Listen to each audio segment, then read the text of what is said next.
Okay, now I'm live.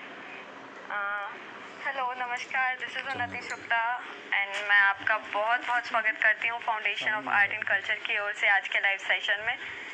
आज के live session में हमारे साथ बातचीत करने आ रहे हैं देश के वरिष्ठ कलाकार विद्यासागर उपाध्याय जी। तो मैं अभी उनको थोड़ी देर में ज्वाइन करूँगी।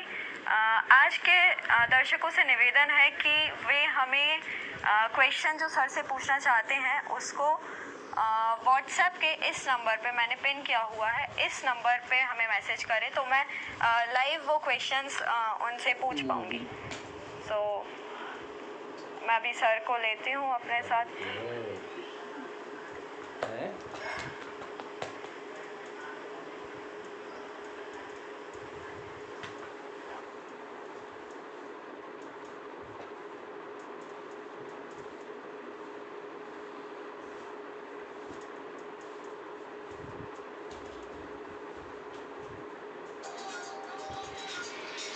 सभी दर्शकों से प्लीज निवेदन है कि आप इसी व्हाट्सएप नंबर पे ही मैसेज करें। Hello sir, how are you? Fine, how are you? I am good. आपका बहुत बहुत स्वागत है आज के लाइव सेशन में। बहुत बहुत धन्यवाद। कर लेते हैं तो ओके सर, तो मैं आपसे सबसे पहले तो ये बोलना चाहूँगी कि मैं बहुत खुश हूँ कि मैं आपके साथ लाइव कर रही हूँ। It's really a pleasurable moment for me to share a screen with you. ये तो बहुत अच्छी बात है कि आप खुश रहें और इस हालात में बहुत खुश रहना बहुत जरूरी है पूनम के उसमें और सभी लोग आपको फॉलो करें। बहुत ओके, आपने इस हालात का नाम लिया है तो मैं आपसे पूछना चाहती हूँ कि इस समय आप अपने आप को पॉजिटिव कैसे रखे हुए हैं, जबकि सब तरफ नेगेटिविटी है। प्लस आर्टिस्ट वैसे तो अपने स्टूडियो में ही रह के काम करता है, बट अभी जो हालात हैं लॉकडाउन की वजह से आप बाहर नहीं जा सकते हैं, तो इस चीज से आपको क्या प्रभाव पड़ता है? वैसे तो बहुत ज्यादा प्रभाव आर्टिस्ट को पड़ता नहीं है जैसा आपने बोला है। इसके बाद भी हमारे पास बहुत साधन है। हम इंसान हैं, हमें हर स्थिति का सामना करने की ताकत ऊपर वाले ने दी। और एक साधारण व्यक्ति अगर आर्टिस्ट भी नहीं हो और एक नॉर्मल व्यक्ति भी हो तो मेरे पास में पूरी फैमिली है और अभी तो नए नए साधन है जिससे कि हम कनेक्ट हो जाए। तो घर में रहना, घर के डिसिप्लिन को मेंटेन करना, जो हमने पहले जो चीजें नहीं की है वो इस बीच में करना, ये सब कुछ जो है वो इस लॉकडाउन के पीरियड में हो रहा है। और लोगों ने बहुत अच्छी चीजें इसमें इजाद भी की है और जीवन को जीने का एक और नजरिया भी इन्होंने लिया है। वो बहुत अच्छी बात है, मैं भी उसमें से एक हूँ। पर मेरे ज्यादातर समय मेरा स्टूडियो में पहले भी बीतता था और अभी भी बीत रहा है। पर हाँ, घर वाले खुश हैं कि कुछ टाइम मैं उनको दे रहा हूँ। जी बिल्कुल। सर, आपने 50 से अधिक वर्ष कला के क्षेत्र में दिए हैं, तो मैं जानना चाहती हूँ कि आपके शुरुआती दिन कैसे थे? आज की कला का समय है और उस समय के जब हमने कला की यात्रा स्टार्ट की थी, रात और दिन का। जब मैं स्टूडेंट था तो आज के स्टूडेंट की तरह नहीं, खूब काम करता था और काम ही करता, पढ़ाई करता था, टीचर्स के जो है रेस्पेक्ट करता था, उनकी बातों को हम फॉलो करते थे और दुनिया को हम देखने की एक इच्छा।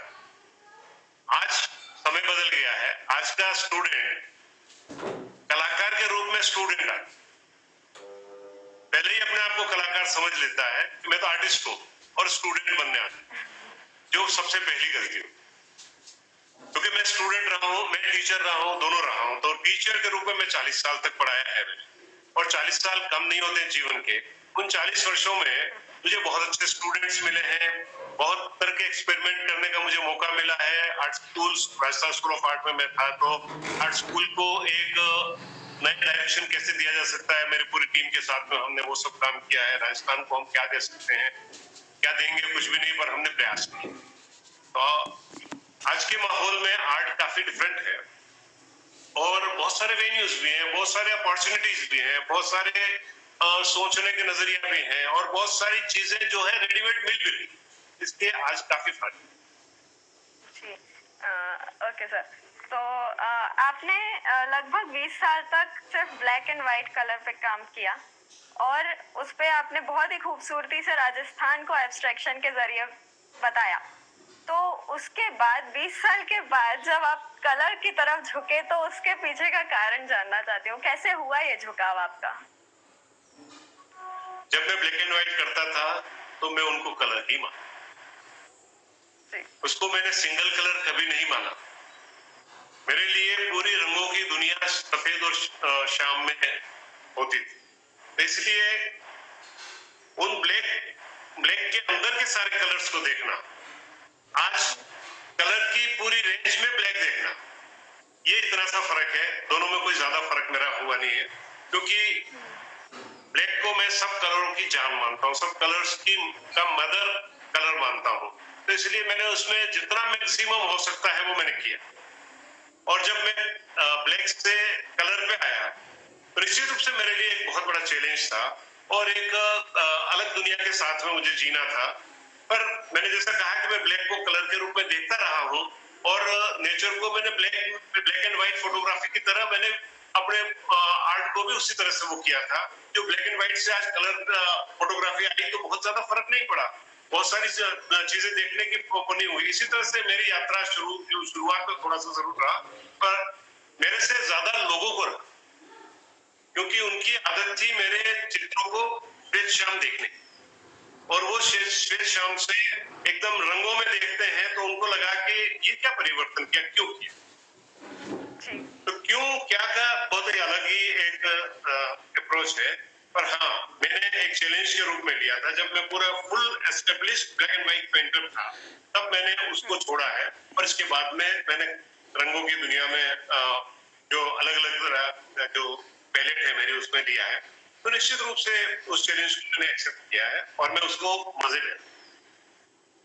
इस दौरान मैंने जब आपके बारे में रिसर्च की तो पता चला आपको ब्लैक मैजिशियन के नाम से भी जाना जाता था। हाँ, वो जब काला ही काला चारों ओर दिखेगा तो और क्या देखेगा व्यक्ति, या और क्या सोचेगा कि इसको काले के अलावा कुछ दिखता नहीं है, ऐसा भी मुझे कहते थे। मिजाज से मैं इतना काला नहीं हूँ और लोगों के साथ में मेरे व्यवहार में भी मैं इतना दयनीय नहीं हूँ।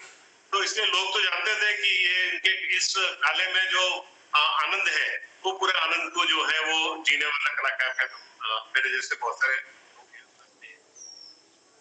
तो इसीलिए लोग बात कुछ कहते थे, क्योंकि मैं काले ही कपड़े पहनता था, काले ही काम करता था, काले मतलब जो काले काम करना मैं नहीं करता था, मैं काले रंग के साथ में प्ले करता था।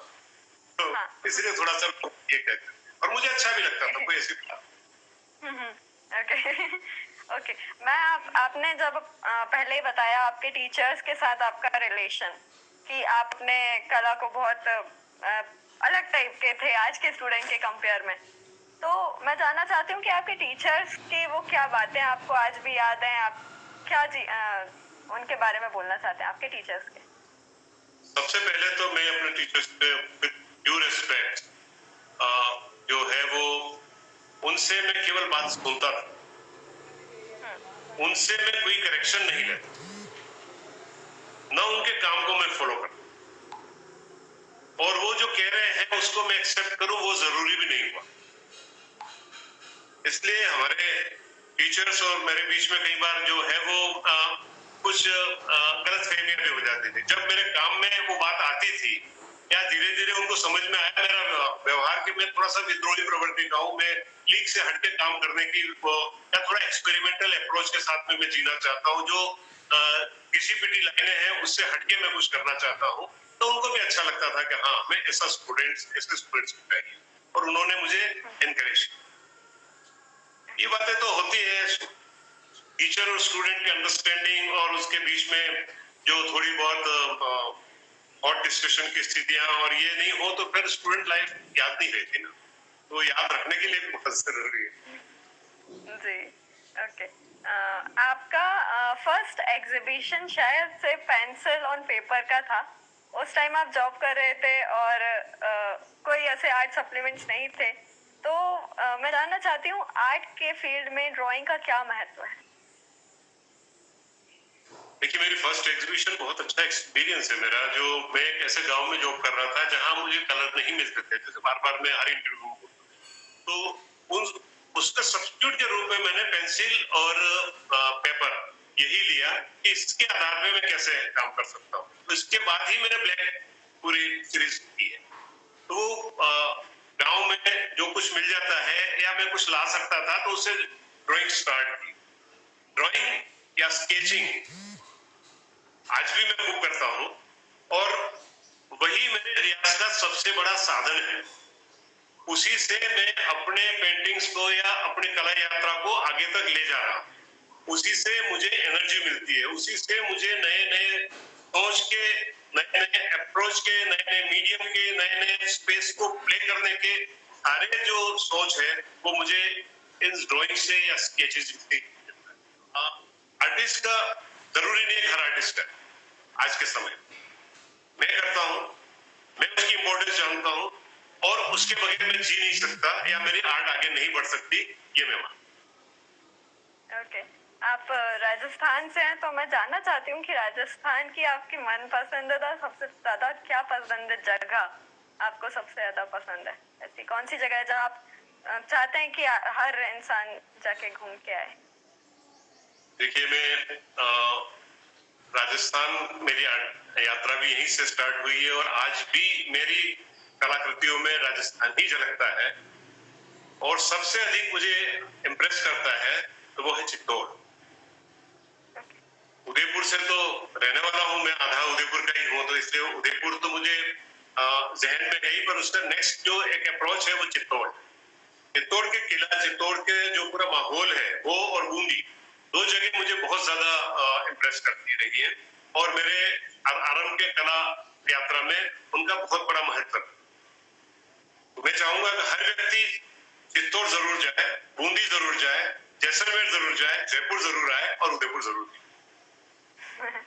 ओके, राजस्थान में बहुत सारी चीजें हैं, देखना जी, मैं कुछ बहुत सारी चीजें हैं और उन सारी चीजों का अगर हमारे पे असर नहीं हो, जहाँ से बचपन से लेकर के आज तक, मैं तो छोटे से गांव का रहने वाला हूँ जो एकदम ट्राइबल एरिया है, तो वहां से मेरी कला यात्रा शुरू हुई है और आज मैं जयपुर में हूँ।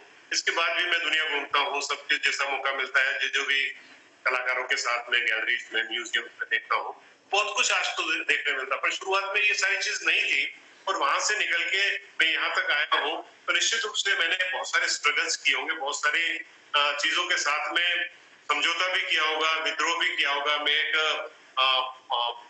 जो है वो परिवार के साथ था, तो अर्निंग के साथ में, जीवन जीने के साथ में हर तरह से कई चीजें की है जो हमारे उस जमाने के आर्टिस्ट करते थे और आज पुनः वही स्थितियों में हम आके खड़े हुए हैं। आज भी आर्टिस्ट को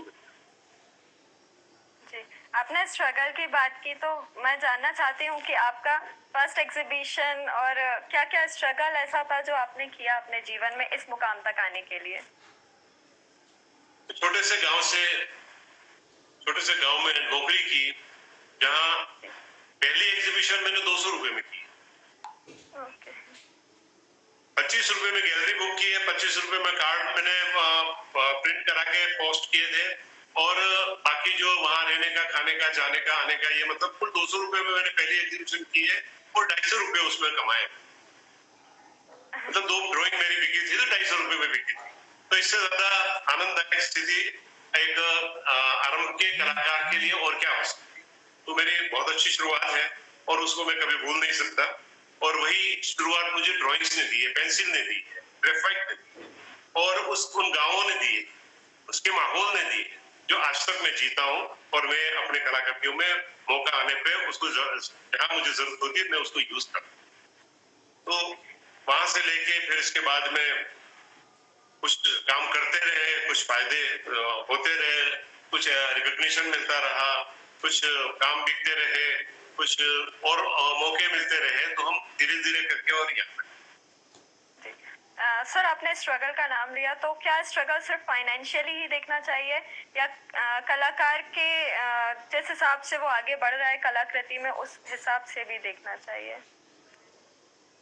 बहुत अच्छी बात है कि फाइनेंशियली स्ट्रगल तो अपनी जगह होता है वो, और उससे तो कलाकार ऊपर निकल जाता है। जब काम करता है तो उस स्ट्रगल को भूल जाता है, पर जब अपने काम के अंदर स्ट्रगल करता है, हर काम उसको करके निकालना होता है, और हर काम के लिए स्ट्रगल के लिए तैयार रहता है वो कलाकार, तब जाकर के एक कलाकृति का जन्म होता। और वो कलाकार ही क्या है, वो कलाकृति ही क्या है, जिसके साथ में कुछ न कुछ एक्सपीरियंसेस आपके नहीं जुड़े हुए, और वो एक्सपीरियंस होते हैं आपके टेक्निक के साथ में, आपके मीडियम के साथ में, आपके सराउंडिंग के साथ में। आप जो कुछ करना चाहते हैं, जो जहन में है, उसको बाहर लाने के लिए, उसको एक शेप देने के लिए जो आप जद्दोजहद के इन्वेस्टमेंट करते हैं, वो सारी चीजें जो है वो कलाकार की और कलाकृति के साथ में डायरेक्ट तादाद में बैठाती है, और उसको जीता है और उस स्ट्रगल का आनंद लेते हैं। ऐसा कहा जाता है कि अभावों में कला पैदा होती है। क्या स्ट्रगल जब होता है तो आर्टिस्ट ज्यादा अच्छा काम करता है, पर मैं तो अच्छा काम करके ही स्ट्रगल करता हूं, क्योंकि वो पेंटिंग हो जाती है तो इसके बाद में मैं उसको भूल जाता हूं और दूसरे स्ट्रगल के लिए मैं तैयार हो जाता हूं। और सेकंड कैनवास, जो व्हाइट कैनवास मेरे सामने रहता है या ड्राइंग मेरे सामने रहती है, तो उसको मैं जो है उसमें जीना शुरू, और फिर उसी स्टेज पे जाता हूं और वहां से कोशिश करता हूं कि मैं कुछ आनंद ले लूं। स्ट्रगल का बहुत महत्व। जी बिल्कुल, स्ट्रगल से ही मैं कुछ व्हाट्सएप के क्वेश्चन लेना चाहूंगी जो हमारे दर्शकों ने हमें भेजे हैं। तो आर्टिस्ट का स्ट्रगलिंग पीरियड पहले की अपेक्षा अब ज्यादा कठिन है या सरल? आर्टिस्ट एस्टेब्लिशमेंट, स्ट्रगल का पीरियड अब ज्यादा कठिन है या सरल? उस जमाने में ज्यादा कठिन था कि अभी ज्यादा कठिन है? देखिए, उस जमाने में तो ज्यादा कठिन था ही। उस समय आर्ट को जो है वो बहुत ही साधारण दर्जे का देखा जाता था। आर्ट का कोई मार्केट नहीं हुआ करता था, आर्ट के लिए कोई गैलरीज नहीं होती थी। आर्ट के इंस्टीट्यूशन में एडमिशन वो लोग ज्यादा से ज्यादा लेते थे जिनको और कहीं इंजीनियरिंग या मेडिकल में एडमिशन नहीं मिलता था। तो इसलिए वो समय तो निश्चित रूप से, और उस समय हम आर्टिस्ट के रूप में सोचते थे कि हम आर्टिस्ट बने, तो तब का समय तो स्ट्रगल का था। पर आज एक डिफरेंट टाइप का, आज हमें बहुत सारी चीजें मिल रही है, पर आर्ट कहां मिलेगा आपको? आपको एज एन आर्टिस्ट एस्टेब्लिश होने के लिए आपका अपना आर्ट कहां मिलेगा? आपको अपने अंदर ही, आपको अपना स्ट्रगल खुद को ही करना पड़ेगा, और स्ट्रगल पैदा करना पड़ेगा कि मुझे ये स्ट्रगल करना है, मुझे ये समुद्र पार करना है, और उस समुद्र को पार करने के लिए मुझे पूरी ताकत चाहिए, और वो ताकत होती है आपके अंदर से आती है। आप खुद उस ताकत को बटोरते हैं, और आपके साथ में कुछ सहयोगी जरूर होते हैं जो आपको सहयोग कर लेंगे। कुछ लोग जल्दी में सहयोग करने के लिए तैयार होते हैं, तो इसलिए कई लोग समय से पहले अपनी यात्रा खत्म करते हैं। आज समय बहुत अच्छा है पहले से। आज कलाकार को केवल झोला लटकाए हुए कलाकार के रूप में नहीं जाना जाता है। आज कलाकार जो है वो सोसाइटी में एक अपनी इंपॉर्टेंस रखता है, और उस इंपॉर्टेंस को पर कितने लोग रखते हैं। आप उस लाइन में आना चाह रहे हैं, आप उस हाइट पे आना चाह रहे हैं, तो आपको वही स्ट्रगल करना पड़ेगा, वही जो है वो कंपटीशन में आपको खड़ा होना पड़ेगा, और आपको अपने आप को एक्सक्लूसिव पेश करना पड़ेगा। एक्सक्लूसिव हूं ये बताना पड़ेगा, और अपने आप को सोसाइटी में एक हायर दर्जे के कलाकार के रूप में एस्टेब्लिश करना, ये बहुत जरूरी है। जी ओके, तो मैं अपना पहला सवाल पूछती हूँ, कला पर घटनाओं का क्या असर होता है? देखिए, व्यक्ति पर घटनाओं का असर होता है निश्चित, क्योंकि वो ह्यूमन बीइंग है।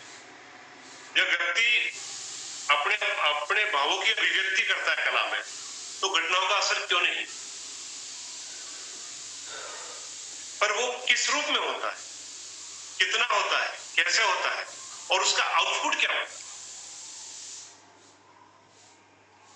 मैं अपने जीवन में बहुत सारी मेरी घटनाएं हैं जो कई मुझे विचलित करने की स्थिति में आई है, और कई तरह से मैं उसके साथ में जिया हूं। पर मैंने उसको, उन घटनाओं को मेरे एक शरीर के कोने में अलग रखा है। आर्ट टेम्परेरी नहीं है, शाश्वत है।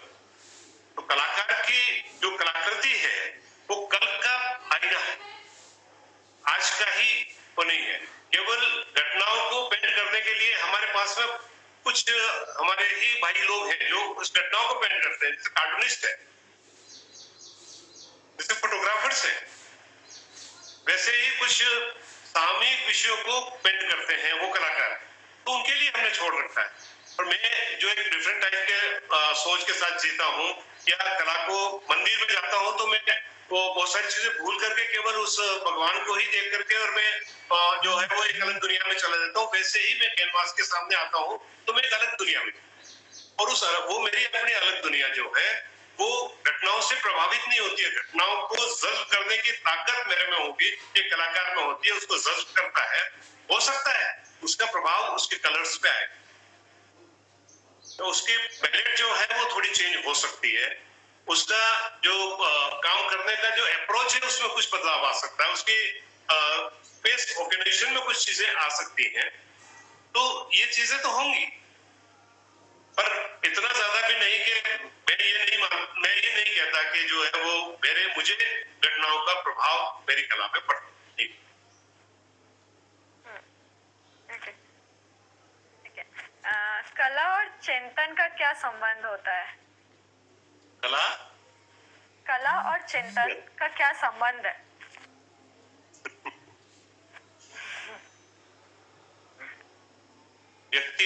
मनुष्य तो चिंतनशील प्राणी है। रोज का 24 आवर्स सोचता है, और जब सोचना बंद कर देता है तो जीवन से ऊपर चला जाता है।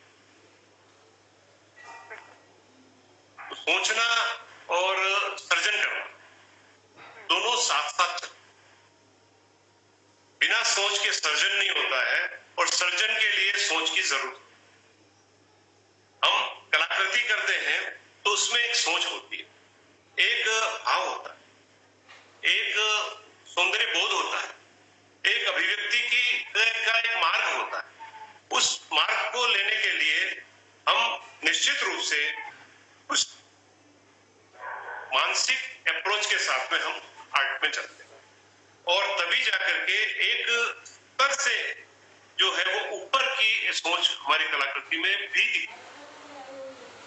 पर ये नहीं कि हम किसी चिंतन को ही हम पेंट कर रहे हैं, किसी आधार को हम लेकर के ही पेंट कर रहे हैं। हाँ, कभी कभी हम किसी मूड में होते हैं, किसी एक विशेष माहौल में होते हैं, और उस माहौल के साथ में एक कलाकृति, जैसे पिछले दिनों मेरे एक दोस्त के साथ में जुगलबंदी थी, तो वो सरोद बजा रहे थे और मैं चित्र कर, तो दोनों की स्थिति को जो है वो कोई जोड़ नहीं था। वो मेरे से प्रभावित हो रहे थे, मैं उनसे प्रभावित हो रहा था, मालूम नहीं, पर दोनों हमारे काम में जो है वो तल्लीन थे और एंजॉय कर रहे थे। करीब 1-2 घंटे तक हमने उसको आनंद लिया। तो निश्चित उस म्यूजिक का असर मेरे उस समय के काम में होगा, या मेरा काम अगर वो देख रहे हैं उनका जो है, तो उनके वैसे तो क्लासिकल म्यूजिक तो बहुत एकदम डिसिप्लिन के साथ चलता है, तो हो सकता है उनको वो नहीं है, पर हाँ उनके चेहरे पे भाव पे या कहीं ना कहीं तो निश्चित रूप से उनका वो असर आ रहा होगा। तो वो एक माहौल है जो व्यक्ति को चिंतनशील बनाता है, व्यक्ति को एक विचारणीय प्राणी के रूप में बनाता है। और हम हमारी कलाकृति को, जब मैं कलाकृति कर लेता हूँ, मैं चित्र बना लेता हूँ, चित्र फिनिश हो जाता है, तो इसके बाद में मैं क्या करूँ? वो मेरा चित्र तो रहा नहीं, मैंने तो सिग्नेचर करके और छोड़ दिया। इसके बाद में जब मैं या और लोग भी देखते हैं, तो देखने के लिए चिंतन ही तो करते हैं, एक सोच ही तो बनाते हैं, एक डायरेक्शन में ही तो देखते हैं। तो पहले भी है, बीच में भी है और आखिर में है, उसके बगैर तो नहीं। जी ओके। आपके प्रेरणा स्रोत क्या थे? What inspires you? जब मैं शुरुआत में था तो मैंने आपको कहा बूंदी और चित्तौड़, इस तरह के जो जगह थी वो मेरे प्रेरणा स्रोत, वो जो उनका उसका माहौल। पर आज तक मेरे प्रेरणा स्रोत अगर नंबर 1 कोई कहा जाए तो नेचर, प्रकृति को मैं अपने हर कलाकृति के लिए जिम्मेवार मानता। अगर प्रकृति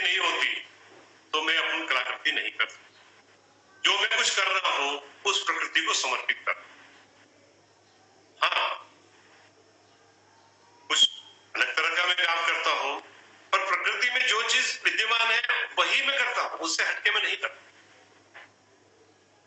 देखने वाले की आंख होनी चाहिए, देखने वाले का दिल होना चाहिए और देखने वाले की सोच होनी चाहिए कि वो वहां तक जाता है या उससे आगे जाता है, मेरे से भी आगे जा सकता है और वो अपनी कल्पनाओं की दुनिया में कुछ और भी चीज देख सकता है। तो वो सारी चीजें तो होती हैं, पर हाँ, मेरे जो प्रेरणा स्रोत में प्रकृति का नंबर 1 है। इसके अलावा मेरे जितने वरिष्ठ साथी रहे हैं जो लीग से हटके काम करते हैं, जिन्होंने एक नई रेखा खींचने की जिन्होंने कोशिश की है और आज आर्ट समाज में, आर्ट के फील्ड में हम उनको आदर्श मानते हैं या उनको भगवान के रूप में मानते हैं या उनकी हम जो है वो एक विशेष दर्जा देते हैं, वो सब मेरे प्रेरणा के स्रोत। तो यंग लोगों में भी मेरे स्टूडेंट भी मेरे प्रेरणा के स्रोत। कई स्टूडेंट ऐसे आए हैं जिनसे मैं बहुत कुछ सीखा हूं, जो मैं नहीं सोच सकता था वो सोचते थे या वो करके लेके आए। तो उनसे मैंने बहुत कुछ सीखा है। इतना खुला अप्रोच मैंने अपनी लाइफ में लिया है कि मैं आज भी यहाँ बैठा हूं तब भी मैं कुछ सीख रहा हूं और कल और मौका आएगा तो निश्चित रूप से मैं सीखूंगा और सीखना ही चाहूंगा, अंत तक मैं सीखना चाहूंगा। तो मेरे प्रेरणा स्रोत जो है हमेशा रहे हैं और आज भी है और आने वाले समय में भी रहे। वो कौन है क्या मैं पर्टिकुलर किसी एक का नाम मैं नहीं दे सकता। प्रकृति के बाद बहुत सारे लोगों के काम मुझे अच्छे लगते हैं, इसका मतलब ये नहीं कि वो मेरे प्रेरणा। उनसे मुझे एक प्रेरणा मिलती है, बच्चे काम करो, अभी किया क्या है, कुछ नहीं किया, बहुत कुछ करना बाकी है और जो कुछ किया है बहुत छोटी सी चीज की। आज तो उसमें जो है वो 1 इंच लाइन भी नहीं खींची गई। ऐसा उनके काम को देख करके मुझे लगता है और मैं वो स्फूर्ति लेता हूं और वो प्रेरणा या वो उनसे जो है वो शक्ति लेकर के आगे बढ़ने की। ओके, कलाकृति का समाज में क्या संबंध है?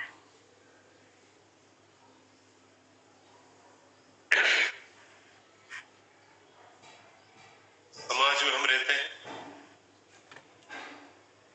और समाज हमें बहुत कुछ देता है। हम समाज को क्या देते हैं वो मालूम नहीं, पर इतना जरूर है कि समाज को कुछ चीजों से बाहर लाने का प्रयास कलाकार करते।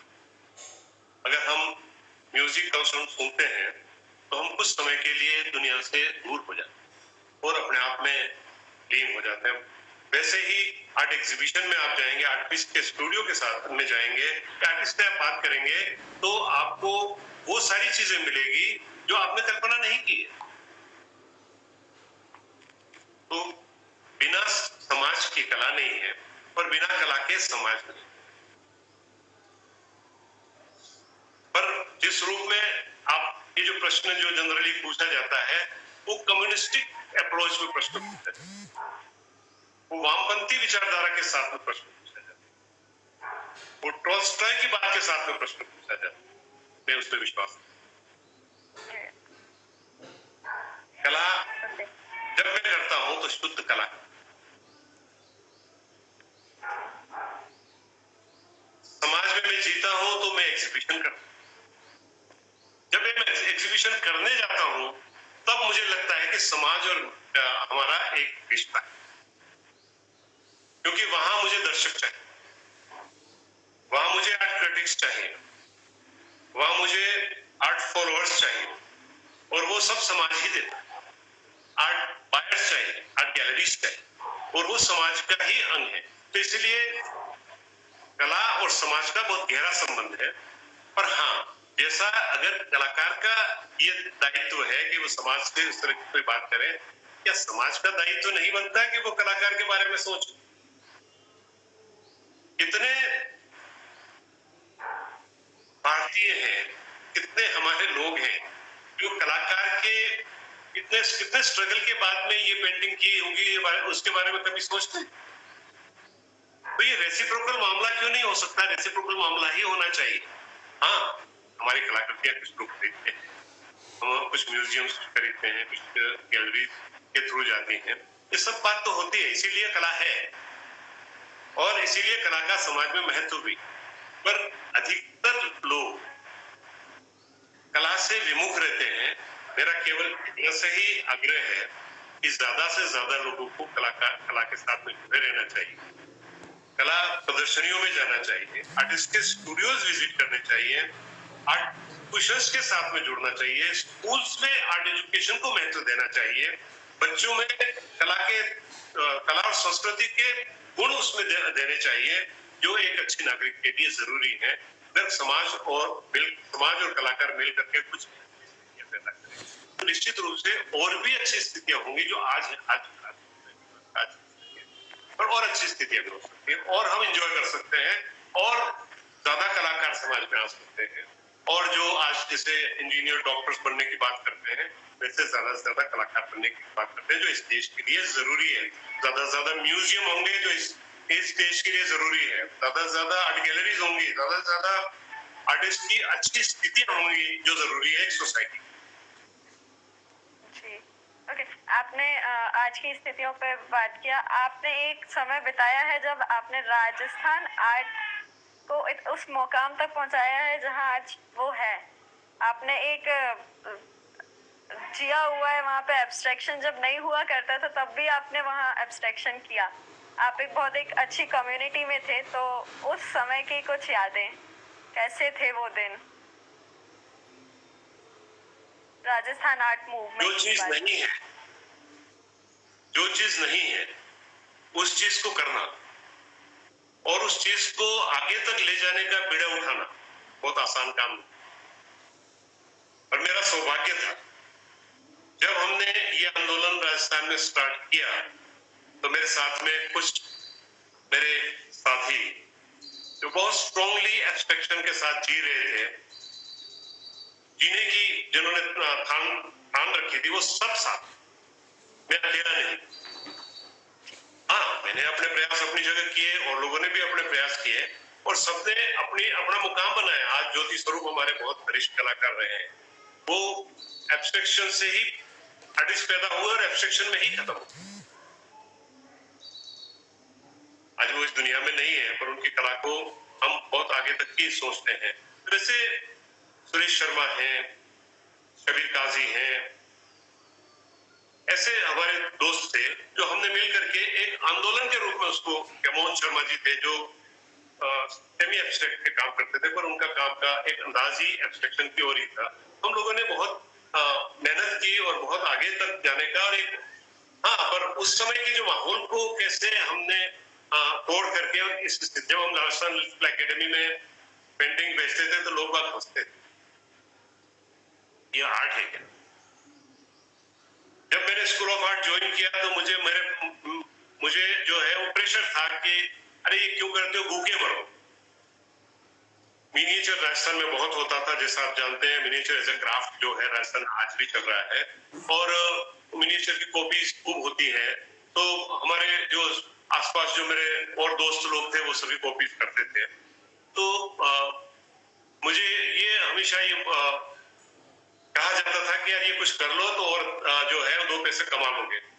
मैंने कहा कि मैं दो पैसे मेरे अपने आर्ट से नहीं, इससे हटके मैं बिल्कुल नहीं जाऊंगा, क्यों कि ये मेरा जीवन है। एब्स्ट्रैक्शन मेरी सांसें हैं, एब्स्ट्रैक्शन मेरा जज्बा है, एब्स्ट्रैक्शन मेरा जीवन जीने का एक तरीका है। तो इससे हटके तो मैं करूंगा नहीं और न मैंने किया। और मेरे दोस्तों ने मुझे, राजस्थान के बाहर के भी दोस्त हैं, सभी ने मुझे बहुत प्रयोग किया और हम एज एन एब्स्ट्रैक्ट आर्टिस्ट या एब्स्ट्रैक्शन के साथ में इतनी यात्रा हमने। मैं आप कुछ क्वेश्चंस हमारे जो व्यूअर्स क्या आता है, लोग बाद में हमें ही फॉलो करने लगे। जो लोग मिनिएचर बनाने का कहते थे वो लोग मेरे से कहते थे क्या रिकार्ड पेंटिंग हमें भी दे दो। मैंने कहा सॉरी, आपके लिए ये पेंटिंग नहीं है, आप मिनिएचर बेचिए और अपने दो पैसे कमाने का, या हमारे जो कुछ भाई है उनको दो रोजी रोटी के लिए आप साधन दे दीजिए, वही बहुत। ओके सर, ये क्वेश्चन आया है, समकालीन कला पर आपका क्या नजरिया है? कंटेम्प्रेरी आर्ट पर आपका क्या नजरिया है? मेरा अलग से कोई नजरिया थोड़ी हो। मैं आज में जीता हूँ, मैं कंटेम्प्रेरी आर्टिस्ट हूँ, मैं कंटेम्प्रेरी आर्ट को एक्सेप्ट करता हूँ। कंटेम्प्रेरी समय में मैं सांसें लेता हूँ। तो कंटेम्प्रेरी आर्ट के अलावा दूसरी आर्ट तो आज हो ही नहीं सकती। और दूसरी अगर कोई आर्ट हो रही है तो उसको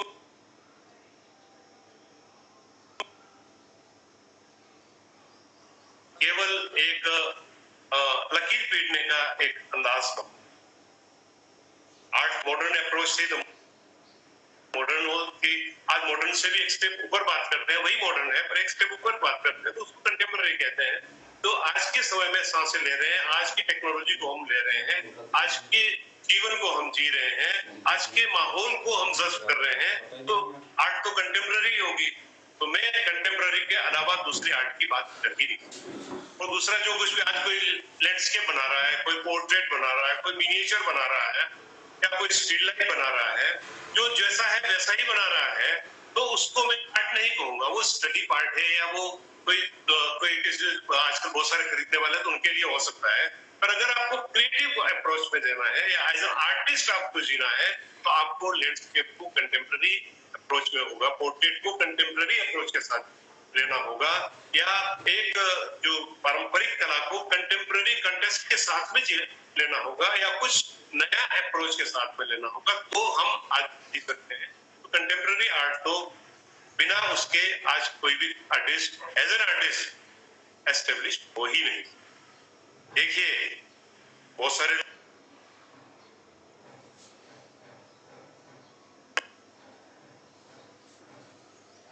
कलाकृतियों का बिकना, गुलचंद नंदा के उपन्यास बिकते थे तो बहुत बड़े उपन्यासकार नहीं थे, प्रेमचंद से ऊपर नहीं थे। जो सिनेमा के भी म्यूजिक में भी ये है, तो जो जसराज से ऊपर जो है वो आज के जो चलन वाले जो गाने हैं, मैं नहीं नाम लूंगा किसी का भी, नहीं तो मेरे पे कुछ गड़बड़ हो जाए। तो इसका सोशल मीडिया में ज्यादा परेशानी होती है, किसी का नाम नहीं लूंगा। जसराज दास के बराबर जाना है तो आपको कुछ उस अंदाज में करना होगा। तो वो कंटेम्पररी आर्ट के साथ भी है, आर्ट के साथ है। कंटेम्पररी शब्द को छोड़ दीजिए, आज की आर्ट करने की बात है, स्टार्ट करना होगा, नई लाइन खींचनी होगी, नए सोच के साथ जीना होगा। जैसे कल मैं अमिताभ का सोच रहा था, सुन रहा था, तो अमिताभ ने जो बातें कही है वो अक्षरशः सही है कि आपको जो है वो आपकी अपनी लैंग्वेज डेवलप करनी होगी। आपकी अपनी लैंग्वेज को लेकर के जिंदगी भर उसी बात को लेकर के भी नहीं चल सकते। आपकी उस लैंग्वेज को आगे बढ़ाना ही होगा और उसको जो है वो महाकाव्य बनाना होगा, तब जाकर के आप एज एन आर्टिस्ट आगे जा सकते हैं। क्योंकि आज जो आर्ट हो रही है, कल उसका एक अलग रूप होगा। हमने बहुत सारी चीजें देखी हैं इन 50 वर्षों में, आर्ट में इतने परिवर्तन देखे हैं, पर हम जो काम कर रहे हैं उस समय के साथ काम कर रहे हैं, तो हमने बहुत ज्यादा परिवर्तन नहीं देखे। आज के समय में युवा कलाकार में कितनी संभावनाएं आप देख पाते हैं? हमने तो हमारा जीवन जी लिया, अब जो कुछ भी बचा है क्या कर सकेंगे क्या नहीं वो मालूम नहीं, पर इस देश का युवा कलाकार जो है बहुत बहुत आगे जाने की स्थिति में है। आज भारतीय समसामयिक कला अंतरराष्ट्रीय स्तर पे जानी जाती है, हमारे कलाकारों के अंतरराष्ट्रीय स्तर पे पहचान बनी है। हमारे युवा कलाकारों ने भारत की कला को जो है वो बहुत आगे तक ले जाने का बीड़ा उठाया है और उसके लिए वो प्रयत्नशील है। उन्होंने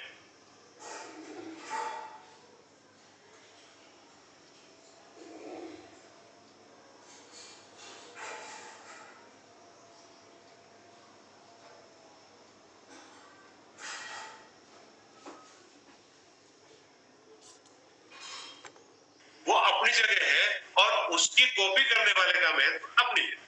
तो जैसे कॉपीस्ट ऐसे अनुकरण करने वाला व्यक्ति ही होगा, उसका अपना नाम अलग से, अच्छा ये उस बनी ठनी की कॉपी है, यही। जी बिल्कुल। ओके, आपके समकालीन समय के कलाकारों के बारे में कुछ बताइए। मेरे समकालीन कलाकार सारे आर्ट फील्ड में जो पूरे देश में बहुत फैले हुए हैं और सभी बहुत अच्छा काम कर रहे हैं और सभी का आज आर्ट फील्ड में एक सम्मानजनक स्थान है। कोई फिगरेटिव को लेकर के काम कर रहे हैं, कोई नॉन फिगरेशन के साथ में काम कर रहे हैं, कोई प्रिंट मेकिंग में काम कर रहे हैं, कोई स्कल्पचर में काम कर रहे हैं और बहुत सारे लोग जो है वो 2D 3D के साथ में काम कर रहे हैं, बहुत सारे इंस्टॉलेशंस के साथ में भी काम कर रहे हैं और आज तो हमारे बहुत सारे मेरे साथ के जो लोग हैं वो डिजिटल आर्ट पे भी अपने हाथ आजमा रहे हैं क्योंकि हम आज के समय के साथ में जीते हैं और कुछ नया करने की हमारी पीढ़ी में बहुत कुछ करने की हमारे से पहले हमारी पीढ़ी को एक अलग तरह की स्थिति के साथ पूछी। हम न तो हुसैन या राम कुमार जी के या स्वामी जी के या कृष्ण खन्ना की पीढ़ी के साथ है और हम ना यंग पीढ़ी के साथ। हमारी पीढ़ी की व्यथा बड़ी डिफरेंट है। हमें अब खैर मैं वो बात नहीं कहूंगा पर हम लोग जो है वो न तो मॉडर्न है न कंटेम्प्ररी है। जब हम कंटेम्प्ररी ये बात करते हैं तो आप तो मॉडर्न उसमें है 20th सेंचुरी वाली जो पीढ़ी थी उसमें है ये बोला जाता है और जब हम कहते हैं कि हमारे जैसा काम ये भी तो कर रहा है या ये भी कर रहा है उसने भी अपनी कलाकृति को इसी तरह से वो किया है तो तब वो कहते हैं कि नहीं तब तो आप थोड़े कंटेम्प्ररी भी तो हमारी स्थिति मॉडर्न कंटेम्प्ररी के बीच की है तो इसलिए बहुत सारे ऑप्शंस में भी हमें जो है वो इसी बीच में देखा जाता है। बहुत सारे बायर भी हमें उस बीच में देखते हैं, बहुत सारे गैलरीज वाले भी हमें इसी स्थिति में देखते हैं। धीरे धीरे अब हम जो है वो हम वरिष्ठता की स्थिति में हम आ रहे हैं तो आशा करते हैं कि आने वाले समय में हमें भी वो स्थान देंगे। आर्ट फील्ड में हमारा स्थान अपनी जगह है, हमारी कलाकृतियों को अपनी जगह है, म्यूजियम पे अपना स्थान रखते हैं तो रखते ही हमारे सारे पीढ़ी के वो अलग बात है। मैं जस्ट जो व्यवहार की चलन की बात चल रही है उसकी बात कर रहा हूं।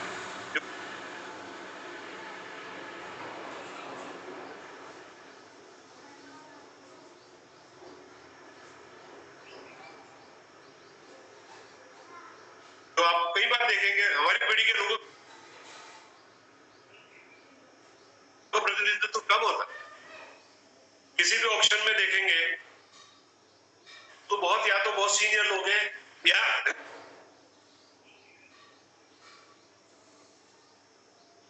बहुत जूनियर मतलब यंग जनरेशन है।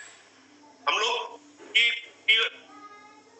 उपस्थिति कम होती है, इक्के दुक्के में होती है, जबकि हमारी पीढ़ी ने बहुत संघर्ष किया है। हमारी पीढ़ी में बहुत से काम हो रहे हैं, सभी लोग मानते हैं, हमें सभी तरह से वो होता है, पर ये स्थितियां थोड़ी बहुत जो है वो इस पीढ़ी को चाहे साहित्य में हो, चाहे संगीत में हो, चाहे थिएटर में हो, चाहे आर्ट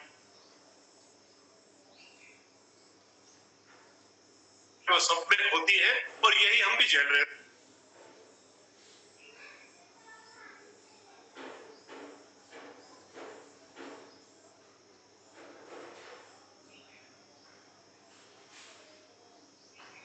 तो कोई नई बात हम नहीं करते और हम इससे आनंद ले रहे हैं।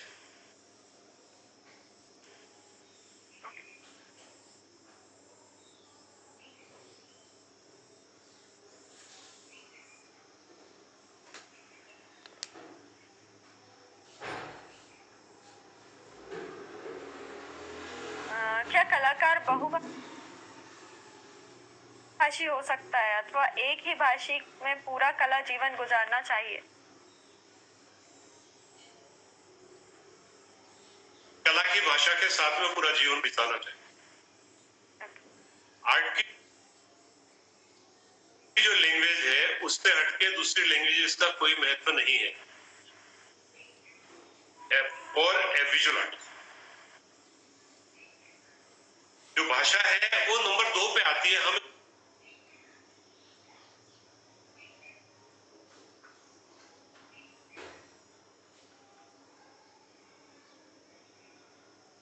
तो उसको कुछ बोलना पड़ता है, इसलिए हम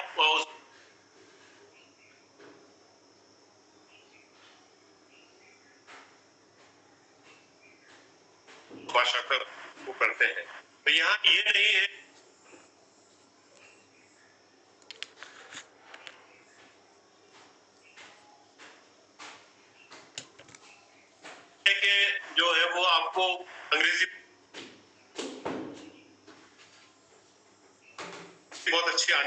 ये मिथ है कई लोगों के, मैं उससे उस और नहीं जाना चाहता। या आपको फ्रेंच आनी चाहिए, आप जर्मन जानते हैं कि नहीं जानते हैं, ये सारी बातें जो है उससे कोई आर्ट पे फर्क नहीं पड़ता है। आप अपना एक रुतबा, भाषा का रुतबा जो है वो जरूर वो कर सकते हैं, पर कला का रुतबा तो कला की भाषा से ही होगा, कलाकृति से ही होगा। इसलिए बहुत सारी भाषाओं को जानने नहीं जानने की बात नहीं है, पर हाँ आपको जाननी चाहिए, क्योंकि आपको दूसरे लैंग्वेजेस में जो लिटरेचर लिखा हुआ है उसको अगर आपको पढ़ना है, उससे नजदीक आपको जाना है, तो आपको दूसरी भाषा भी आनी चाहिए। उतना जो है वो एक ही भाषा के साथ में मैं चलूंगा, इतना ऐसा हार्ड एंड फास्ट भी नहीं रहना चाहिए। थोड़ा बहुत चलन की भाषा है। अगर जैसे मैं गांव से हूँ तो मेरे अपने गांव की भाषा है। जब मैं पढ़ा तो हिंदी मीडियम से पढ़ा, तो हिंदी, अंग्रेजी की जरूरत पड़ी तो अंग्रेजी। अब राजस्थान की और भाषा के साथ में, तो राजस्थान के या ढूंढाड़ी है हमारी, तो उस ढूंढाड़ी भाषा के साथ में, मेवाड़ी के साथ में हम ये, तो ये चीजें अपना कुछ नहीं, ये लाइव जो आप आती है उनको लेने की जरूरत नहीं है, पर आर्ट को अच्छी लैंग्वेज के साथ में, अपनी अच्छी से अच्छी स्ट्रॉन्ग लैंग्वेज के साथ में आर्ट प्रेजेंट करोगे तो ज्यादा एक्सप्रेशन होगा, ज्यादा भाषा की जरूरत। अरे उसका है ना, कोई एक इमेज में लिखने वालों को बोलना कि पहले मेल दिखाए, कौन सा जो हमारे आर्ट क्रिटिक हुआ आया था, आर्ट स्टोरीज उनका क्या गड़बड़ी थी।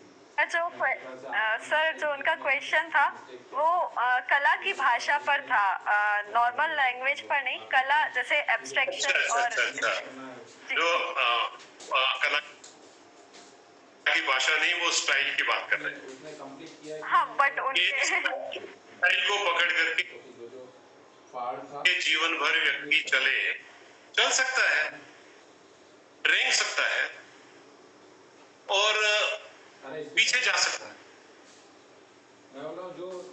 कई यंग लोगों को कुछ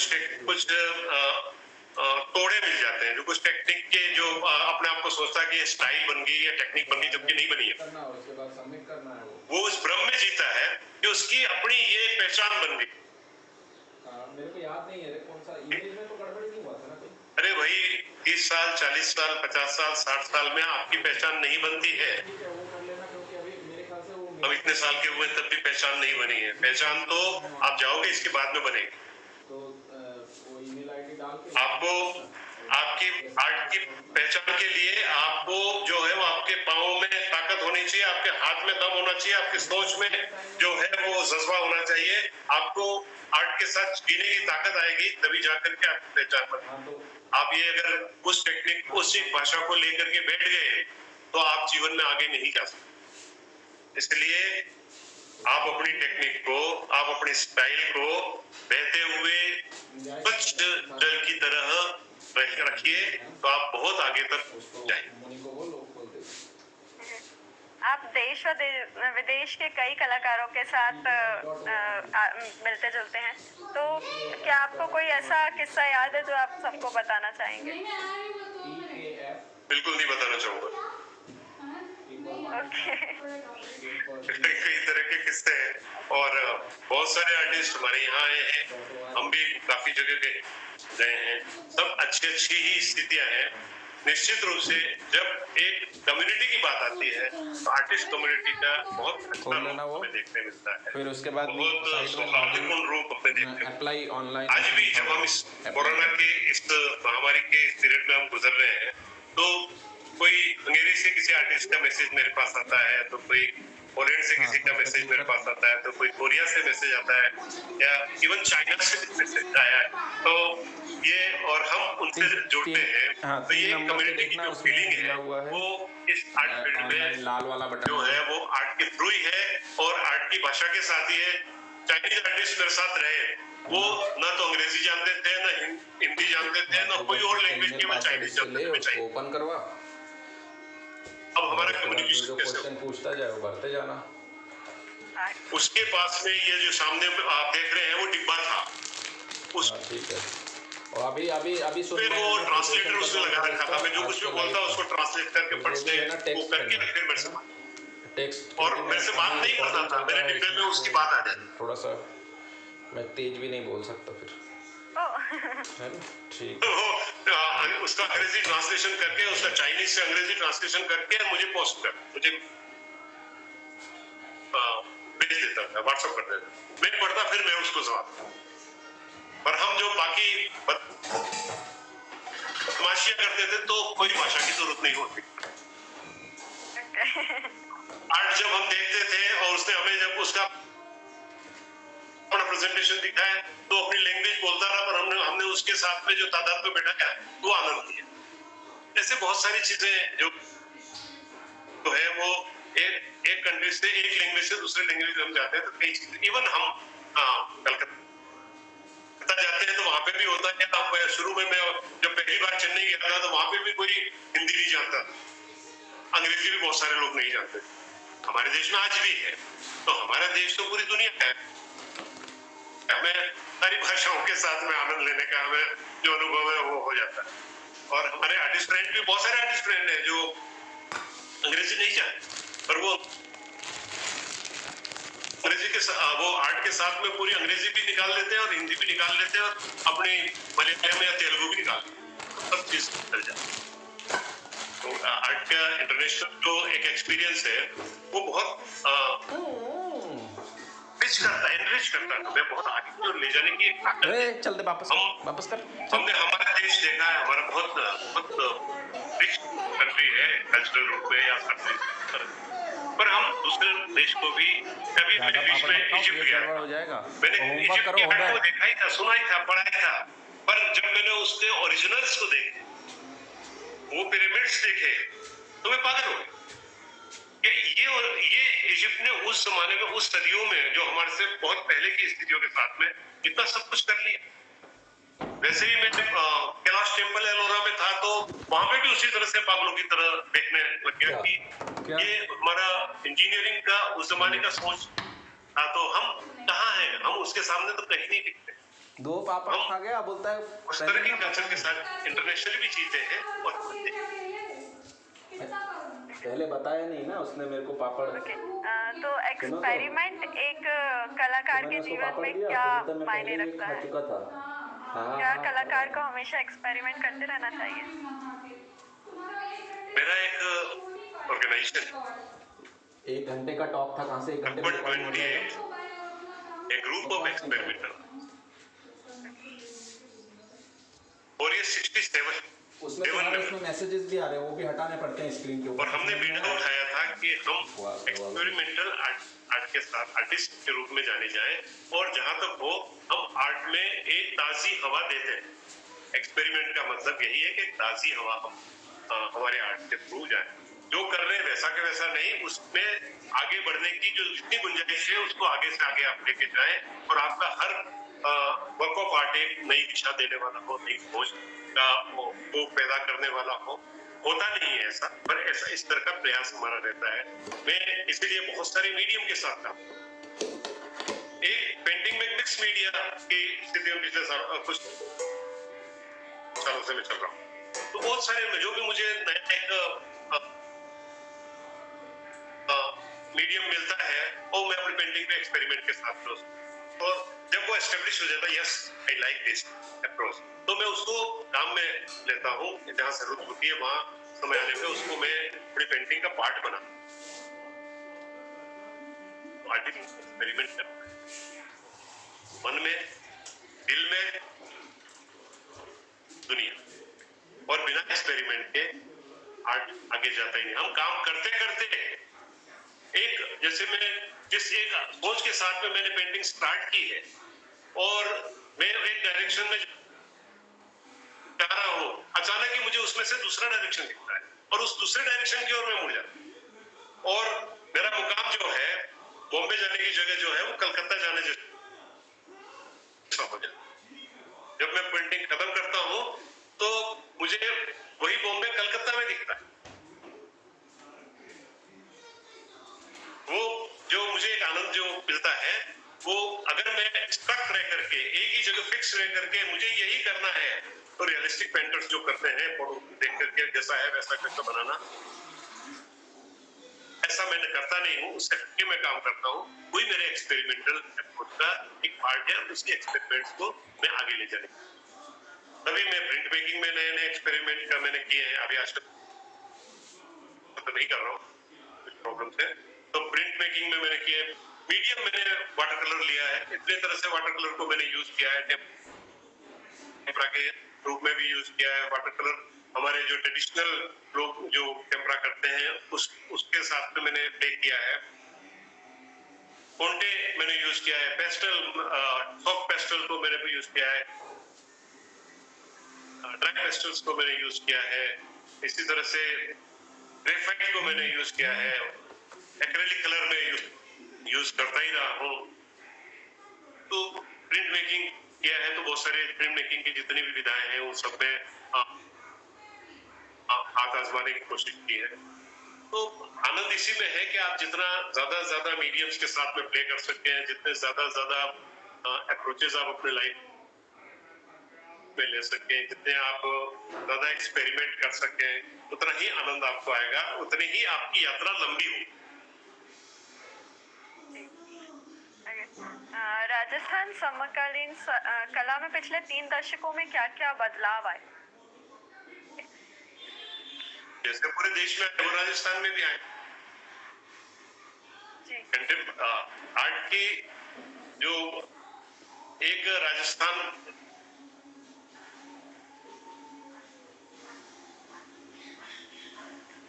शायद 1 आवर कंप्लीट होने की वजह से वो वीडियो अपने आप कट हो गया, तो मैं सर को अभी फिर से ऐड करने का ट्राई करूंगी।